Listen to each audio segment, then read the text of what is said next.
Think about it. Every hiring decision is a choice that can make or break a team, a culture, and even an entire company. So how do we make the right choice? Hi, I'm Dr. Mickey, and welcome to Inside the Mind of Hiring.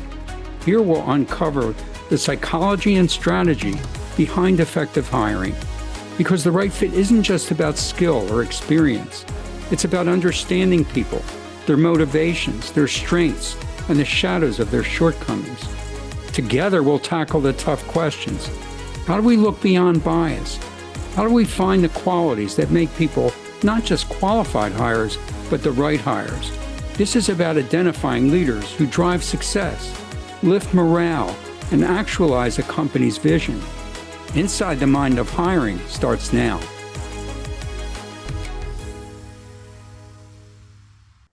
So hello, everyone.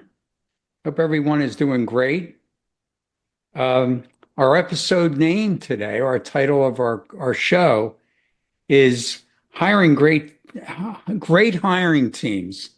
Great hiring teams. We talked about this before, and we're going to get a little bit more into how they work and what they ensure. So in prior episodes, we talked about the important role of hiring teams in clarifying job expectations or specifications, evaluating candidates, of course, and of course, contributing to the best hiring decisions. We've also discussed teams that work well and where they faltered. And we got into various candidate psych profiles and whether they were recommended by yours truly and accepted by the hiring teams involved.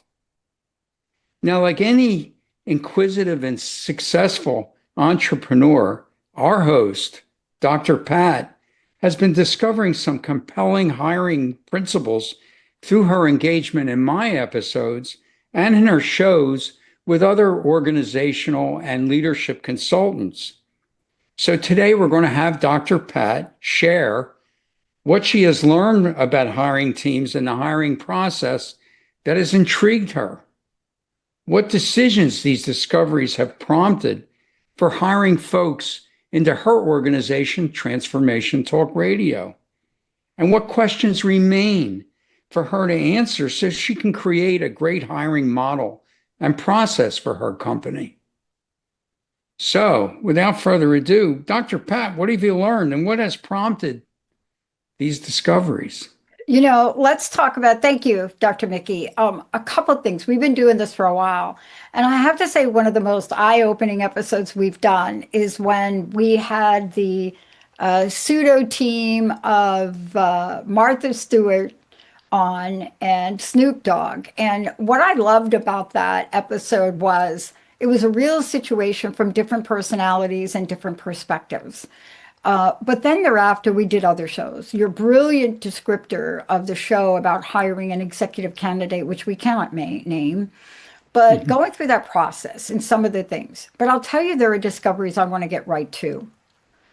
And if we don't learn from our mistakes, that's going to be the doom if you're an entrepreneur.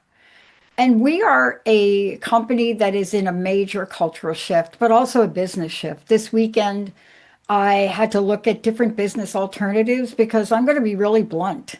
My experience right now with PayPal and what they've done to limit some of the services that we invoice people on. So here's the good news of what you learned. You set up multiple accounts to do this, to work with people. But our culture has to change here because we're changing.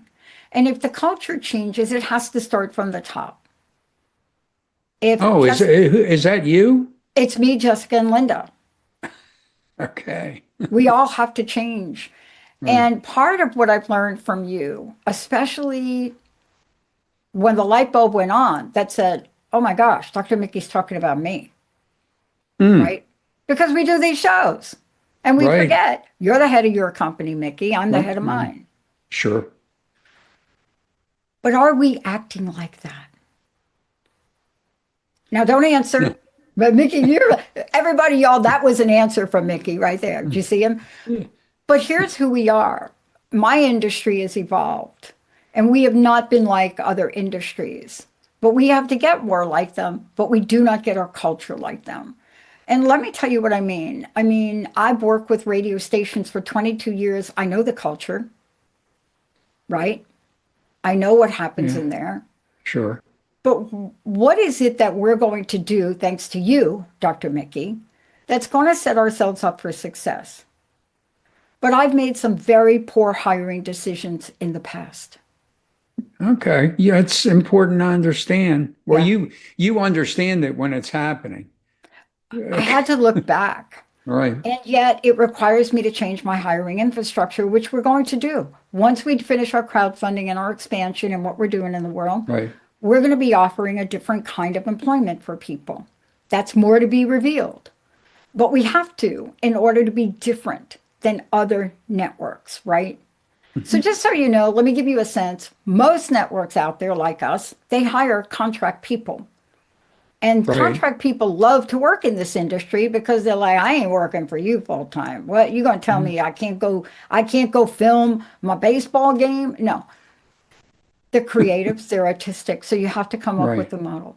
But what did I learn? I learned that fear, and you need to talk to this, Dr. Mickey, because you Sure. do this for a living. And you got to tell me the truth. Have you ever been afraid to ask a candidate a question? Have I ever been afraid to ask? Yeah. Well, Yeah, come on, cautious. come on. Well, Well, let's talk about why. there's fear. There is some fear sometimes in Yeah. being unduly invasive to the candidate, maybe too personal. All right. Yes. So for me, I get caught between a rock and a hard place because Jessica will do an interview. And when we include Linda, there are three of us and we have three different styles. I will ask questions at a 40,000 square foot level. I'm at 40,000 up in the air. Jessica's at about 18 and Linda's at the bottom. And when we do not conduct the interview together, we're in trouble because I have to become more like Linda in order for me to do an interview. But let me tell you why I get afraid. See, if Jessica does an interview or Linda does an interview and I come along and I say, you know, Dr. Mickey, I know you had a great interview with Jessica, blah, blah, blah. And then I ask you a question like, I need to know, Dr. Mickey, we're growing and expanding. Are you willing to put in whatever you can do to ensure our success and your success, even if it includes weekends? Now, don't answer. Well, We're afraid to ask that question. We you're don't want to ask asking. that question because we don't want to lose the candidate. So what Oh, do I we see. do? Then we hire a person and we need to work weekends for our clients, sometimes, especially our launch. Do you think we're going to expand to 10 channels without putting in a few extra hours? No, Probably not. no. I mean, well, you need But that kind of here's one. Wait, dedication. let me give you another one. You ready? Come on now. Come Do on. you ask it in a yes or no context? Oh, yeah. Yeah. Yeah. I start with yes or no. It's yes or Okay. no. And Okay. I will get a ballroom dance, a Latin dance. But you see, if we can't ask that question, because I know, do you know what got me in the most trouble? Is when I wrote a Jerry Maguire memo to everybody.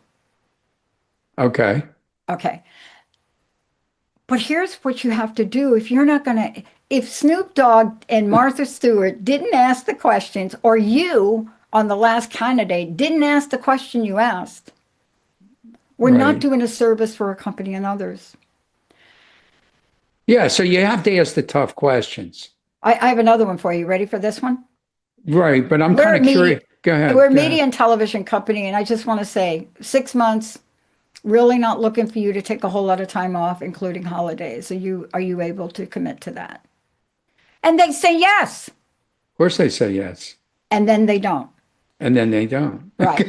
And That's why so that's why I was kind of curious as to whether you asked it in a yes or no context. when I do the interviews, it's more important to me because I see the future. But Right. we're not that inflexible. I am all for people taking time off and doing their interests, and I have a conscientious group of people. I really do. Mhm. So it really doesn't, we have a unique team. So I'm not talking Right. about the team we have. I'm talking about the people I've hired in the past. Right. Right. The other thing I've learned is there's a fine line between making sure the job gets done and micromanaging people. But Oh. yeah. And so you have to be clear about how you're going to manage people because you're on an interview with somebody who may be used to doing everything independently. And then you say to them, we manage every task in a Trello board because we Hmm. have to keep commitment to our clients. Hmm. And they're like, what? You micromanage? I said, no, we're a live production studio. We manage tasks like Oprah would manage her television channel or Oprah's producer. Right. But we don't ask those questions all the time. So why is Hmm. that? This has been Why my is that? Achilles heel Why is that? because the three of us don't come together on interviews. And didn't you teach us if you have three decision makers in the company, those three people, if you have a hiring board, Mickey, and Right. two of the three people decide not to show up, tell me how that works out, Doesn't. right? But in my case, it's not that no one showed up, it's that I didn't ask that they do. Huh. That's on me. It is. So you have a hiring team that's kind of not always present. It's not that they're not always present, it's that the Well, they have question other gets asked, priorities. They have other why would priorities. Linda interview a producer for a job? Now, Right. the answer is clear to me because Linda will ask them questions that none of us think to ask. I know Nat can attest to that. But Right. Linda will coach. Linda's the glue between a client. If there's something that goes on a show, Linda knows it. Hmm. She is the glue, not me and not Jessica. Linda is the glue. That's her strength. So why wouldn't you include Linda in the interview? See, I'm talking about things that set a role for the culture of the organization. And we are changing that, by the way, Dr. Hmm. Mickey. You are. But you don't know what you don't know. And I've just listened to you doing these shows. And I've heard you talk about the importance of a hiring team. But I, I've also heard you talk about the importance of what that hiring team does after the hire. after the hire. It's not, it may sound simple to y'all. Try it on. Try it on for size. Try it. Right. Right. But what do you think about that? That's my starting point. That's thing one that I learned. Right. Well, what I'm hearing you say is if you're coming to grips with the fact that or the conclusion that your hiring team should be working together in the interview process. You should Yeah. be together. Yeah. That's what you're saying. Yeah. And because they bring different perspectives to the Yeah. interview. Yeah. And the way you think about it, you're thinking that it's important that everybody Yeah. hears the answers that the other people prompt Yeah. from the candidate. That, Yeah. that they're all there at the same time. So they ask compelling and complimentary questions, but they're also hearing one another's questions or answers. Exactly. And everyone will have a different perspective. Let me give you a real situation that I just went through recently. Let me just say in the past year, I've gone through several of these where we go through the interview and we're all on the interview call and we ask a candidate, this is the scope of the job. Go through the list. Do you know how to run a roadcaster? Do you know what it is? Are you familiar with an OBS profile? Mhm. Like you go through the interview and then you even go so far as to say, look, you're going to have to create a video opener. Can you do that? Mhm. And nine times out of 10, almost everyone will say they do. And then the hiring team doesn't ask them for examples, doesn't ask them for a portfolio, doesn't ask them to conceptualize, right? Doesn't Mhm. ask them to send demos of voiceover work they've done. Right. See, those are the components of this type of hiring team for a live Right. production. Can you imagine being a television show? I don't care what it is, Oprah, Kelly Clarkson, I don't care, Mhm. Jimmy Fallon. Can you imagine them hiring a camera person where the camera person hasn't demonstrated the kind of camera work you need for them? It would be not a good idea. Not a good idea. So basically, what you're saying, there are certain circumstances where a candidate not only has to say yes, but they have to prove it. it's like it's very different than what you're doing. You based on the selection based on the assessments, which I think are really good. I would love I'm not I don't think we're allowed to use the assessment forms in what we do, but it's very interesting for us that Hmm. if you hire somebody that doesn't have a portfolio or a web page, it tells you something. But I've Well, also yeah. learned from the Well, assessment. in your business, Yeah. it's kind of, to me, it's kind of essential. It's like, in addition to wearing the right clothes, you have to have the right demonstration of what you're capable of. And You know, then, yeah. And Dr. Mickey, something else you taught me about the hiring teams. We've kept everything we've discussed very confidential. You've never shared in any of the shows the dynamics of the hiring team, except when we made it up with the Snoop Dogg thing. right. But see, that's the culture. The hiring team, we may get together and we may be behind closed doors. But what happens here stays here. Hmm. And this is really important things. But the question is, how do you get the most out of your hiring team? Huh. Okay. So you have an idea of their strengths in terms of what they can contribute to the process, what you would expect of them, what the their individual insight package is. Okay. Of course, they can learn from each other. Mm-hmm. Um, and when you're really talking about a candidate and the hiring decision, they have to bring it.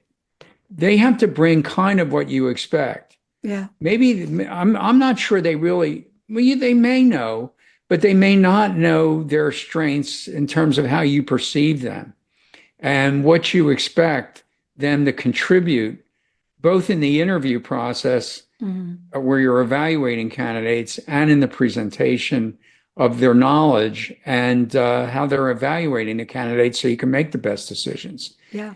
They need to know what you kind of expect based on their strengths. Yeah. And I also believe that in the process of evaluating candidates, uh, even setting up the job specs, but certainly in evaluating candidates and contributing to the best hiring decisions, that they can put forward what you expect their insights to be. Mm-hmm. You said one flies at a very high level, one's medium, one's low. Yeah. What is that? What does that mean? To me, it's very intriguing to hear that, Yeah. I'll but tell you. it's kind of conceptual No, because I'll tell you. what it implies that they bring a certain perspective and strength to the Exactly. process. Right. So I skydive. And so if you're in an airplane, you're at 40,000 feet, and only Tom Cruise will skydive from that level. But you're at Right. 40,000 feet in an airplane, and when you look down, what do you see? Something. You Something. see, Yeah. If you're yeah, going across the plains and it's a clear day, you see a whole bunch of green, a whole bunch of brown, then you yeah, see some mountains. If you yeah. leave out of Seattle and it's a clear day, and they'll fly by Mount Rainier. Uh-huh. They will fly by Mount Rainier, and there's a point by which you get at the top above the cloud cover, and you could see the top of Mount Rainier. So Hmm. when you're that kind Probably of person, spectacular. you are a Oh, big picture person. right, You right. really Yeah, care. you're basically seeing an Yeah. overview of You're the you're ground. Yeah. saying, I know my plane's going in the right direction because we ain't by the water anymore. Right, But right. if you're a skydiver, you're at that Yeah. 15,000, I like to call it 15, 18,000, Right, because the max I think in the state is 15,000. I think that's even a stretch. right. But what you're not allowed to do is jump through clouds. So you're Yeah. never going to get the cloud person to hire a person, right? They Mm-hmm. have to be able to see the ground. Mm-hmm. Those are the people that know when to pull the chute. Mm-hmm. They're the people that say, I'm going to pull the chute here. Why? Because now I'm looking, and this actually happened to me. We jumped through clouds, and guess what? We were not near the target. We were like Hawaii on the ocean. And we had to circle, circle till you throw up to get back to the target.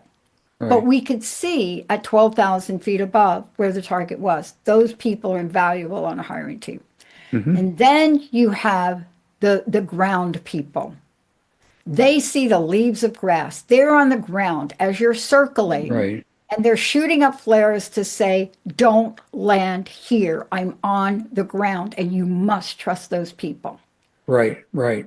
I'm above the clouds. Jessica's in the middle, and Linda is at ground zero throwing up flares saying, honey, if you land here, you're going to crash into the state capitol building in Hawaii.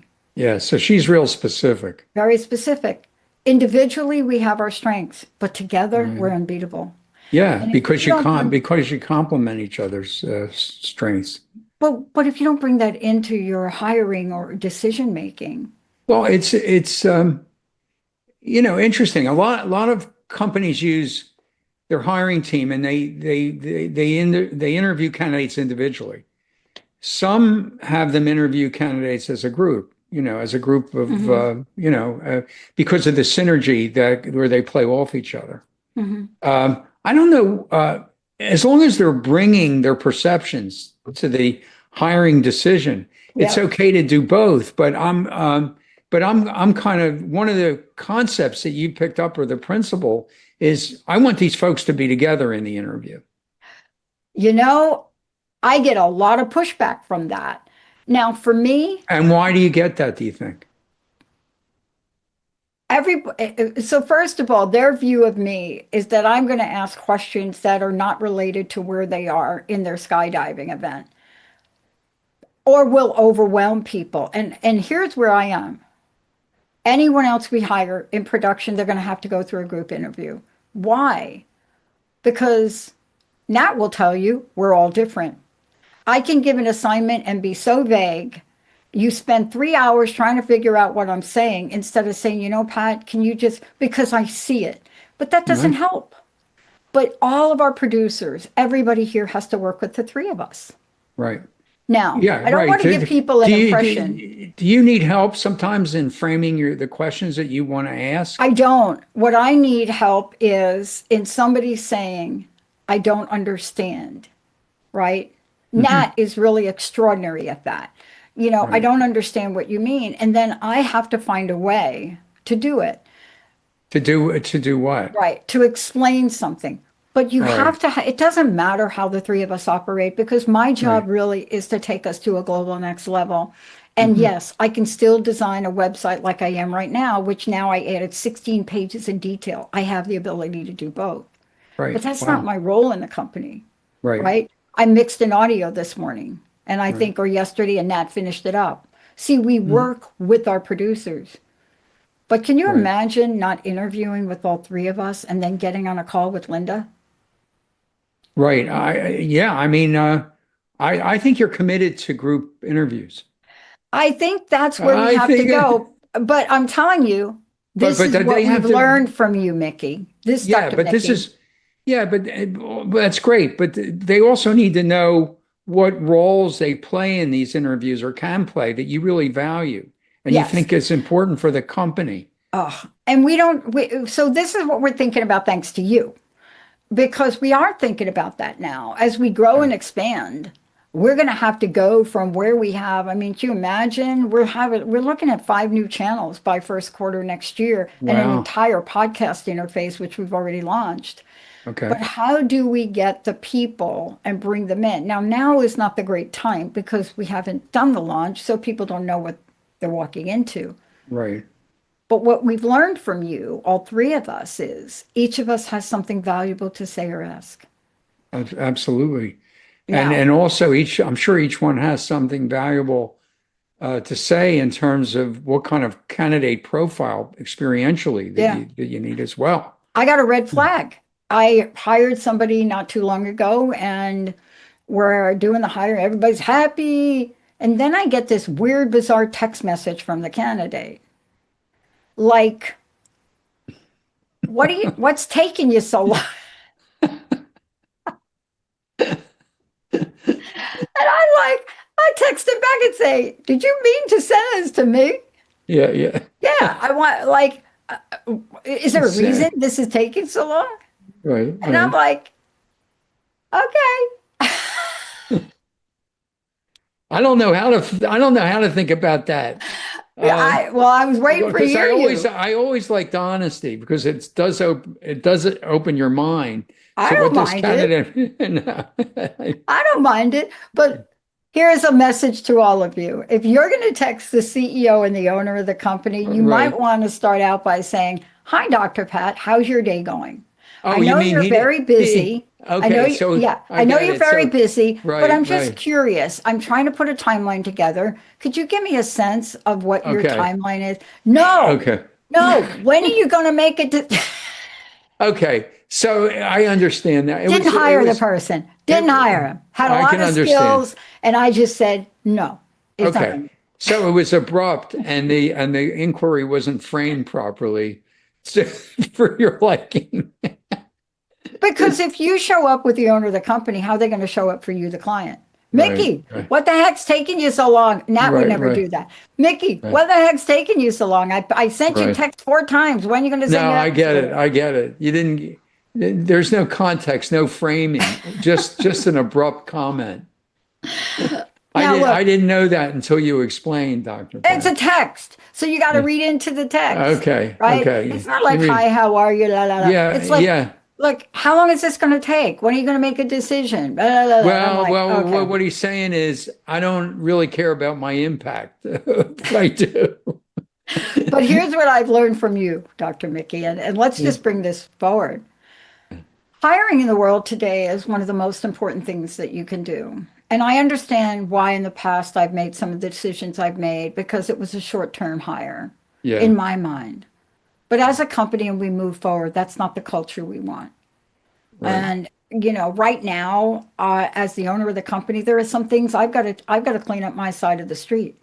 right, And that's what I'm working on doing, in all fairness okay, to my staff and the company and where we're going. right, But what right. I've learned from you and listening to the method, your perception, especially on the last candidate, I was so impressed with that candidate. I didn't know you had recommended the candidate in the end. Right. Well, you asked me. I did finally. Yeah. So I wanted to thank you personally for that because I'm a small business that is going to get larger. And I want to say to people, it doesn't matter what size your company is. If you're planning to grow and you're not going to be the same old, you're going to learn some things for Dr. Mickey. But here's what I want to say to you HR people, because I was one of you. You know your company's hiring at the executive level, take Mickey's information down and send it to them. Or better yet, send it through their personal assistants, because those are the people that really But make get it. things done. Mickey, tell people how they can get a hold of you, Okay. Dr. Mickey. It's deltaconsultants.com. That's one way. The other, I'm going to say it in the middle, is email me, Mickey, Mickey, at deltaconsultants.com. Great. And you can check my LinkedIn profile. It's Yeah, getting pretty packed with stuff because of these it's good. experiences with you. That's great. And that's Dr. Mickey Feinberg. Well, Yeah, LinkedIn. yeah. Look me up. We're going to do more of this. And here's the last word. Whatever you do not post on social media to my account. When are you going to make the decision? You don't want to do things like that. Thank you all. We'll see you next time. Take care. Appreciate it, Pat. You have been listening to Inside the Mind of Hiring with me, Dr. Mickey Feinberg. Tune in the first and third Tuesday at 11 on Transformation Talk Radio to discover the psychology of making successful hiring decisions. In each episode, hiring managers and HR pros will learn how to leverage assessments and other key screening sources and avoid common pitfalls. Job seekers will gain insight into successfully presenting themselves. For more information on assessing people for mission-critical jobs and on career assessment and coaching, visit deltaconsultants.com and my LinkedIn profile. If you'd like to write me personally, it's Mickey, Mickey, at deltaconsultants.com.